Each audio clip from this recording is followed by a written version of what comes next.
Pakistanda Karachi portunun golayında halat ediciler suwa gark bolan adamlaryň jesetlerini suwdan çykarmak boýunça işleri amal aşyrýarlar. Polisiýa 20 adamyň jesediniň eýäm suwdan çykarlanlygyny aýtdy. Karachi'niň kenarlarynyň golayında adamlaryň suwa gark bolmagy bilen bagly bu helakçylyk 30-njy we 31-nji ýylda müňlerçe adamyň orada bayramyny bellände käbirleriň howpsuzlyk duýduruşlaryna garamazdan suwa düşmeginiň netijesinde ýüze çykdy. Täzikistanda Şanhay hyzmatdaşlyk guramasyna agza döwletleriň daşary işler ministrleri duşenbede duşuk geçirdiler. Täzikistanyň prezidenti Emomali Rahmon Hytaýdan, Gazakstandan, Kyrgyzstandan, Orsetden we Özbegistandan waran delegasiýalary garşy aldy.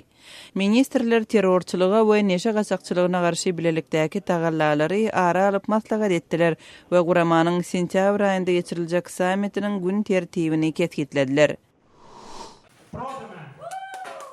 Moskvada opozisiýanyň tarapdarlary 2012-nji ýylda Bolotny meýdançasynda geçirilen hökümete garşy protestlerde dartgynlylygyň tutaşmagyna guramaçylyk etmek taýyplanyp iş getiren aktivistlere kömek bermek üçin hayır sahavatlylyk auksionuny geçirdiler.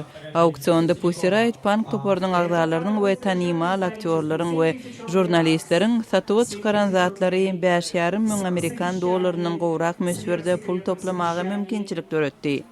Bolotny meýdançasyndaky protestler boýunça işe 28 adam günäkär hökmünde çekildi. Olardan 9 adam dörli möhletli türme tutsaglygyna hökm edildi. Siz günüň täzelikleri bilen tanış boldunuz.